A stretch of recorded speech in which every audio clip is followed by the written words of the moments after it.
सो 12th standard के students हो जाओ तैयार, क्योंकि आपके लिए एक और बहुत ही ज्यादा जबरदस्त वीडियो फिजिक्स के लिए मैं लेकर आ गया हूं, जो कि है मोस्ट इंपॉर्टेंट न्यूमेरिकल्स, जो आपको 1 मार्क्स एंड 2 मार्क्स के कैटेगरी में डेफिनेटली पूछ सकते हैं from the chapter number 13, 14, 15 and 16। जी हां दोस्तों, आखिरी के 4 चैप्टर बहुत ज्यादा जरूरी हो जाते हैं और इसके जो न्यूमेरिकल्स होते हैं, जो आपके 1 मार्क्स के क्वेश्चंस में और 2 मार्क्स के क्वेश्चंस में लगभग 2 से 3 क्वेश्चन तो फिक्स आपको पूछने मिलते हैं। और आप देखोगे तो क्वेश्चन नंबर जो 2 होता है, जो कि 1 मार्क्स के क्वेश्चंस होते हैं, उसमें भी आखिरी के 1 या 2 क्वेश्चन न्यूमेरिकल्स होते हैं। और जो आगे का क्वेश्चन नंबर 3 होता है, जिसमें आपको एनी 8 करना होता है, 2 मार्क्स ईच, यानी 16 मार्क्स का जो होता है, उसके भी आखिरी के 2 से 3 न्यूमेरिकल फिक्स आते हैं। अब मैंने जब पिछले कुछ सालों के क्वेश्चन पेपर को ऑब्जर्व किया तो मैंने ये पाया कि अक्सर ऐसे क्वेश्चंस जो होते हैं वो आखिरी के चैप्टर से ऐसे भी पूछे जाते हैं। तो मैंने सोचा कि क्यों ना आपके लिए एक ऐसा वीडियो बनाया जाए जिसमें आपके चारों चैप्टर्स एक साथ इंपॉर्टेंट न्यूमेरिकल जो 1 और 2 मार्क्स के ही मोस्टली पूछते हैं, वो मैं आपको कवर करा दूं। तो इस वीडियो को आप लोग एंड तक देख लोगे तो सारी चीजें क्लियर हो जाएगी। जस्ट कुछ देर पहले मैंने एक और न्यूमेरिकल का वीडियो अपलोड किया है, जिसमें चैप्टर नंबर 1, 2, 3 एंड 4, ये 4 चैप्टर के जितने भी बड़े बड़े न्यूमेरिकल्स हो चाहे छोटे छोटे न्यूमेरिकल्स हो, सबको एक साथ करा के वो वीडियो में बना रखा है। सिर्फ आधे घंटे का वीडियो है, चारों चैप्टर्स के 10-10, 15-15 न्यूमेरिकल्स हमने कराए हुए हैं, क्योंकि हमने सिर्फ आपको एक्सप्लेन किया है वहां पे। तो जाके चेकआउट कर लो और उसमें से बहुत सारे एग्जांपल्स को उठा के प्रैक्टिस कर लो। डेफिनेटली उनमें से क्वेश्चन या फिर उनके जैसे क्वेश्चन आपको अपने एग्जाम में देखने मिल सकेंगे। और अभी तक चैनल पे आए हो, चैनल को सब्सक्राइब नहीं किया तो प्लीज कर लेना, क्योंकि आपके लिए बहुत मेहनत किया है इस साल, पिछले साल भी किया था, इस साल तो बहुत ज्यादा मेहनत किया है और आगे ये सिलसिला ऐसे ही चलता रहेगा। अभी तो फिजिक्स चल रहा है, आगे केमिस्ट्री, मैथ्स है, बायोलॉजी है, यानी आगे भी मेहनत आपके लिए चलता रहेगा। तो प्लीज सपोर्ट करो और कैसा लग रहा है आपको हमारे साथ जुड़ के जरूर से कमेंट करके बताते रहना। वीडियो को लाइक कर देना, एक छोटा सा लाइक का टारगेट दूंगा, ओनली 1000 लाइक जरूर से कर देना इस वीडियो पे। चलिए शुरू करते हैं, ठीक है। और साथ में टेलीग्राम ग्रुप ज्वाइन कर लो अगर आपको पीडीएफ वगैरह चाहिए होगा। तो पहला क्वेश्चन ये रहा स्क्रीन के ऊपर, ध्यान से देखना बच्चे, बहुत मस्त क्वेश्चन होते हैं। क्या बोल रहे हैं कि in a series LCR circuit if resistance, inductive reactance और कैपेसिटिव रिएक्टेंस दिया हुआ है 3, 8 and 4 ohm respectively, calculate the phase difference. ठीक है ना, वोल्टेज और करंट का फेज डिफरेंस आपको निकालना है। तो सबसे पहले 3 चीज दिया, रेजिस्टेंस दिया आप लिख दो, आर का वैल्यू, रेजिस्टेंस का वैल्यू 3 ओम दिया हुआ है, इंडक्टिव रिएक्टेंस आपको दिया है, एक्सएल का वैल्यू 8 ओम दिया हुआ है, और कैपेसिटिव रिएक्टेंस दिया आपको, एक्सी का वैल्यू 4 ओम दिया हुआ है। आपको बोल रहा है फेज डिफरेंस निकालना है, फाई का वैल्यू निकालना है। एक फॉर्मूला है फेज डिफरेंस के लिए, जो कि है tan phi is equal to X L minus X C, यानी कि आपका जो इंडक्टिव रिएक्टेंस है माइनस कर दो capacitive reactance divide by the resistance, ठीक है ना, जो आपके एलसीआर सीरीज सर्किट में होगा। तो ये फॉर्मूला माफ करना, ये फॉर्मूला अप्लाई करोगे, इसमें मुझे फाई का वैल्यू निकालना है। तो एक्सएल का वैल्यू 8 है दिया हुआ है, एक्सी का वैल्यू 4 है, डिवाइड बाय 3 कर दो, सॉल्व कर लो, 1.333 आ रहा है। तो tan phi is equal to 1.333, ठीक है। अब थीटा निकालना है, माफ करना, फाई निकालना है, तो tan इनवर्स में हो जाएगा। आप लॉग टेबल में जाके tan इनवर्स में 1.33 का वैल्यू क्या आ रहा है चेक करोगे तो आपको देखने मिलेगा कि फाई का यानी फेज डिफरेंस का जो वैल्यू आ रहा है वो आ रहा है 53 डिग्री 6 मिनट। तो ऐसे कुछ क्वेश्चंस आपके एग्जाम में, ठीक है, 1 मार्क्स 2 मार्क्स की कैटेगरी में डेफिनेटली पूछते हैं, जरूर से ऐसे एग्जांपल्स को बच्चा प्रैक्टिस कर लेना, ठीक है, कर लोगे। चलिए हम चलेंगे अगले एग्जांपल पे। नेक्स्ट एग्जांपल और भी बहुत बेहतरीन एग्जांपल है, चेकआउट करो। क्या क्वेश्चन है कि an electron in the hydrogen atom stay in its second orbit for 10⁻⁸ second, यानी टाइम दिया है आपको 10⁻⁸ सेकंड का। How many revolution will it make around the nucleus at that time, यानी कि उस टाइम पे वो कितना रिवॉल्यूशन न्यूक्लियस के अराउंड करेगा। यानी कि आपको क्या निकालना है, नंबर ऑफ रिवॉल्यूशन निकालना है उस टाइम पे, टी के टाइम के हिसाब से एन निकालना है, नंबर ऑफ रिवॉल्यूशन निकालना है, ठीक है। और 2-3 चीज आपको दी हुई है, जैसे इलेक्ट्रॉन की वेलोसिटी सेकंड ऑर्बिट में 1.07 इंटू 10⁻⁶ दी हुई है, और आपका जो रेडियस होगा इलेक्ट्रॉन का सेकंड ऑर्बिट में वो दिया हुआ है 2.14 इंटू 10⁻⁻10। तो सबसे पहली बात, आपको एक फॉर्मूला पता है, that is v is equal to 2πr divide by T, जिसमें 1/t की जगह पे आप फ्रीक्वेंसी लिख सकते हो, तो 2πrf हो गया वो, ठीक है।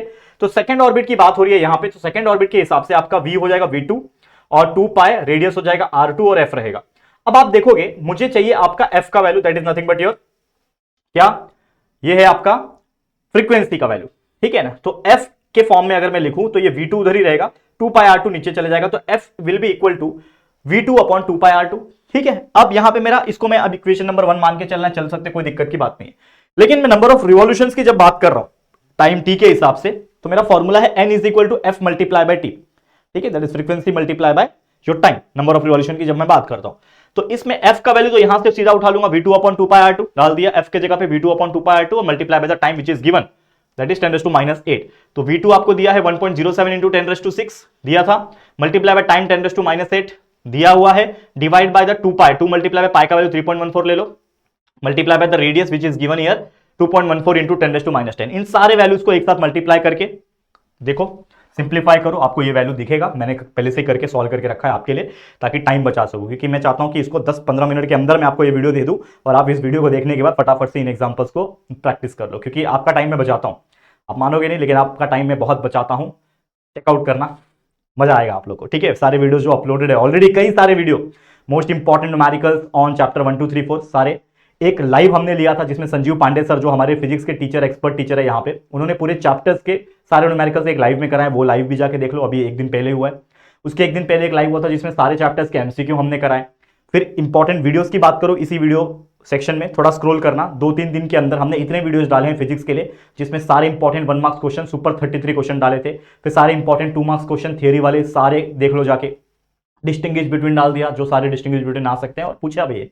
चेकआउट करो जाके, आपको खुद रियलाइज होगा कि कितना इंपॉर्टेंट चीज हम डालते हैं और रिकॉर्डेड डालते हैं ताकि आपका समय बच सके। तो चेकआउट करो, याद करो जाके, प्रैक्टिस करो, बस इतना ही बोलूंगा। ये आ गया 7.95 into 10⁶, that is nothing but the number of revolution in time T.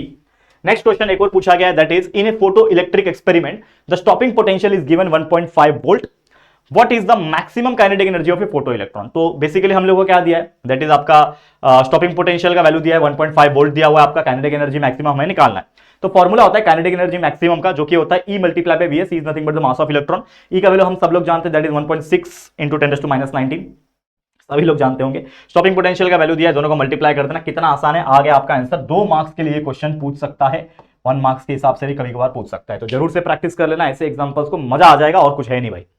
ठीक है, तो और भी बहुत सारे क्वेश्चन है। अगर आप देखो चैप्टर नंबर 13 की बात करें तो find the time required for a 50 hertz alternating current to change its value from 0 to RMS value. तो यहां पे आपको दिया that is your frequency 50 hertz. ठीक है, और यहाँ पे I is equal to I naught by R2 है, सॉरी √2 है। तो यहाँ पे अगर आप देखोगे तो I by I0 is equal to 1/√2 हो जाएगा। ठीक है, I is equal to I naught sine omega T, ये आपको पता है एक फॉर्मूला है जिसमें साइन ओमेगा टी अगर मैं करूंगा that is I upon I not हो जाएगा, जिसका वैल्यू 1/√2 है। ये वैल्यू डाल दिया, साइन इनवर्स करो तो omega T is nothing but your π/4 radian का वैल्यू आ जाएगा।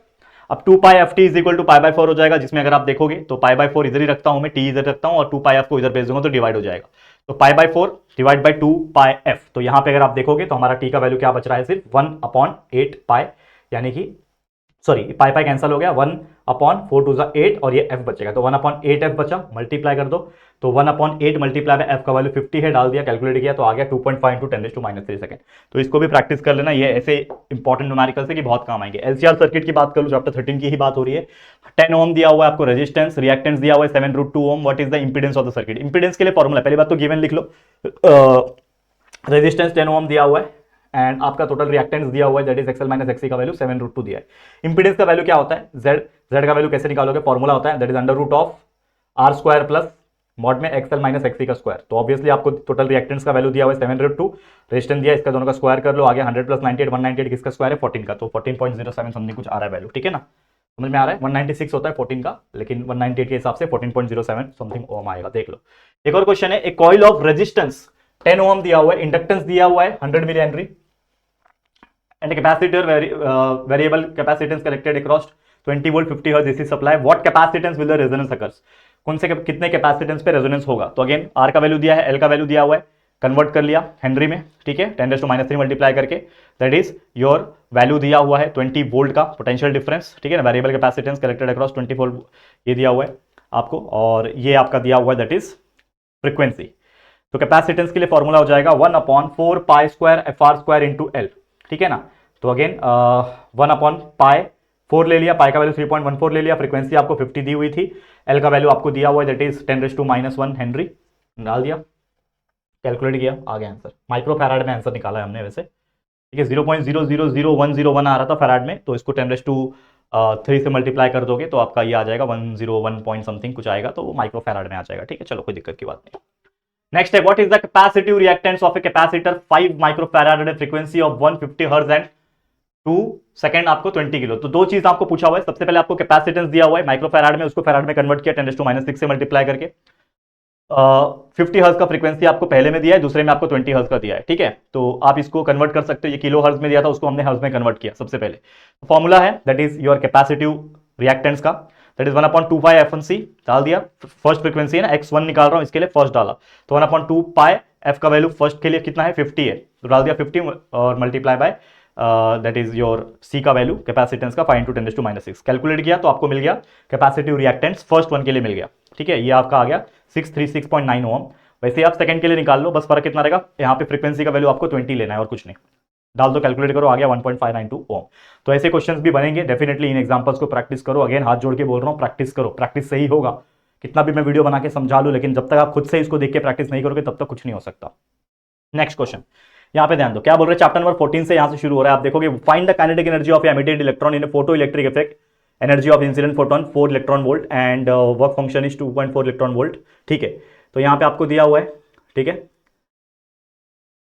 ठीक है, इंसिडेंट फोटोन 4 इलेक्ट्रॉन वोल्ट का दिया हुआ है, फेज डिफरेंस नहीं, वर्क फंक्शन दिया हुआ है ना, वर्क फंक्शन दिया 2.4 इलेक्ट्रॉन वोल्ट, ठीक है। काइनेटिक एनर्जी मैथ्स का फॉर्मूला है Hv माइनस, ठीक है, पाई नॉट, तो 4 माइनस 2.4 हो गया 1.6 इलेक्ट्रॉन वोल्ट, ठीक है। काइनेटिक एनर्जी मैथ्स का इस तरीके से कोई क्वेश्चन आता है तो आपको ऐसे सॉल्व करना है और प्रैक्टिस कर लेना है, ठीक है। नेक्स्ट क्वेश्चन पे बढ़ते हैं आगे। Find energy of photon which have momentum 2 × 10⁻16 gram centimetre पर सेकंड। तो यहाँ पे आपको दिया है फोटोन का वैल्यू, ठीक है, एंड अगेन ये दिया हुआ है आपका स्पीड ऑफ लाइट 3 × 10⁻10 सेंटीमीटर पर सेकंड में दिया, वैसे 3 × 10⁸ होता है मीटर पर सेकंड का, ठीक है। फोटोन मोमेंटम फॉर्मूला होता है E = P.C, that is photon multiply by light, ठीक है। स्पीड ऑफ लाइट एनर्जी निकालना है तो उसके लिए फॉर्मूला है, तो energy is equal to P का वैल्यू मल्टीप्लाई बाय C का वैल्यू, डाला, कैलकुलेट किया तो मिल गया 6 × 10⁻6 ऑर्ग में आ रहा है, ठीक है, याद रखना। Next question, an electron is accelerated through a potential of 120 volt, find its D Broglie wavelength. ये बहुत इंपॉर्टेंट क्वेश्चन है, आता है डी ब्रोगली के ऊपर। तो आपको दिया हुआ है दैट इज पोटेंशियल दिया हुआ है 120 वोल्ट का, de Broglie wavelength lambda is equal to formula 1.228 divide by √v, तो 1.228 डिवाइड बाय √v का वैल्यू आपको दिया हुआ है दैट इज 120, डाल दिया, इसका स्क्वायर रूट होता है 11.01, दोनों को डिवाइड किया, आपका आंसर आ गया 0.111 नैनोमीटर, ठीक है। नेक्स्ट क्वेश्चन पूछा है चैप्टर 15 से, half life of a certain radioactive species is 6.93 × 10⁵ second, what is the decay constant. Decay constant के ऊपर क्वेश्चन आता है, तो हाफ लाइफ पूछा है ना, तो T1/2 is equal to value is given 6.93 × 10⁵, ठीक है ना। Decay constant lambda is equal to 0.693, कभी भी क्वेश्चन पूछेगा डीके कांस्टेंट के ऊपर, ये फॉर्मूला लगा सकते हैं 0.693 डिवाइड बाय हाफ टाइम, ठीक है ना, T1/2, तो 0.693 × 10 सॉरी 0.693 ये है, हाफ लाइफ 6.93 × 10⁵ है, ठीक है। अब मुझे ये 0.6 नहीं अच्छा लग रहा तो मैंने ऊपर 10 से मल्टीप्लाई किया, नीचे 10 से मल्टीप्लाई किया बैलेंस करने के लिए, तो ये हो गया 6.93, नीचे भी आपका 6.93, दोनों सेम हो गया। अब इसको कैंसिल आप कर सकते हो, 6.93 कैंसिल, नीचे बचेगा 1/10⁶, ऊपर जाएगा तो 10⁻6 हो जाएगा सेकंड, ठीक है।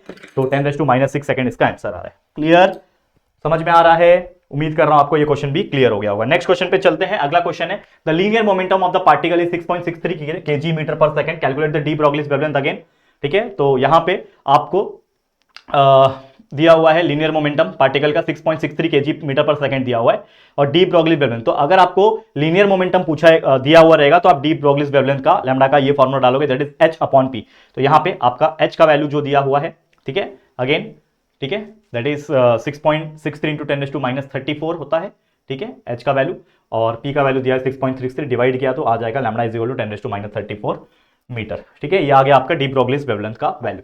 नेक्स्ट है angular moment of electron third Bohr's orbit of hydrogen atom is 3.16, अभी इसके पहले भी हमने स्टार्टिंग में कराया था जो कि प्रीवियस ईयर क्वेश्चंस थे, तो उसी प्रकार का क्वेश्चन है कि आपका थर्ड ऑर्बिट है, n इज इक्वल टू 3 है, that is which is given year, यहां पे आपको दिया हुआ है, ठीक है। एंगुलर मोमेंटम जो है ना वो दिया हुआ है 3.165 × 10⁻34 kg/s।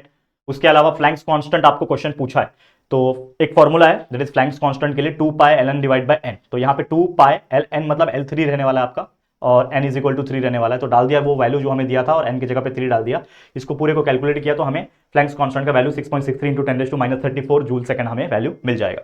तो जरूर से ऐसे एग्जांपल्स को प्रैक्टिस कर लेना। Next example, for a transistor IC is equal to, क्या दिया हुआ है, 15 milliampere, IB is equal to दिया हुआ है base current 0.5 milliampere, what is the current amplification factor. Formula होता है, याद रखना, हमेशा याद रखना, फॉर्मूला होता है करंट एम्प्लीफिकेशन फैक्टर के लिए, ये याद रखना फॉर्मूला, ठीक है, IC/IB, ठीक है।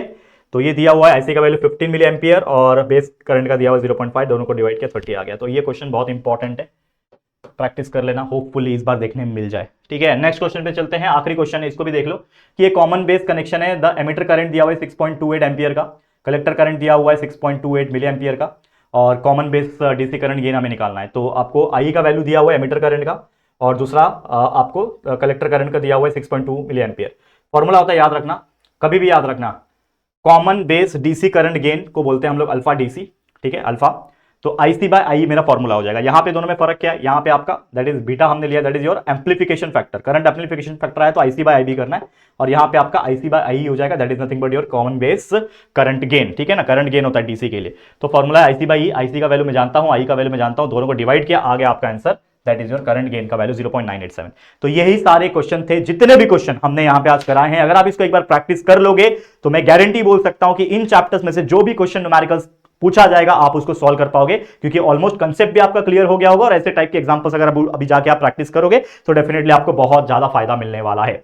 तो इसी के साथ एक छोटा सा वीडियो था, लेकिन कितना इफेक्टिव था आप खुद देख के बताओ, कमेंट करके बताओ कि कितना आपको इफेक्टिव लगा। और सारे 4 लास्ट चैप्टर के ऑलमोस्ट हमने सारे इंपॉर्टेंट टाइप के न्यूमेरिकल्स हमने आपको करा दिए। तो बस मन लगा के इन एग्जांपल्स को, जो भी हमने वीडियोस बनाए उसको भी देखो, ये एग्जांपल जो हमने कराए उसको प्रैक्टिस करके लो अपने एंड से। एक बार प्रैक्टिस करोगे, एक क्वेश्चन करने में हार्डली 2-3 मिनट जाएगा आपको प्रैक्टिस करने में। रफली प्रैक्टिस करो, लेकिन प्रैक्टिस जरूर करना, जितने भी हमने आपको कराए हुए हैं, चाहे ये वीडियो की बात करूं, चाहे इसके पहले वाले जितने भी वीडियो है उसकी बात करो। तो मन लगा के प्रैक्टिस करो। मेरी तरफ से शायद ये आखिरी बार होगा। All the very best my all dear students, all my प्यारे बच्चे, आप सभी को मेरा बहुत बहुत शुभकामनाएं है। बहुत अच्छा पेपर आपका फिजिक्स जाए और फिजिक्स के पेपर में आप आग लगा दो, ठीक है।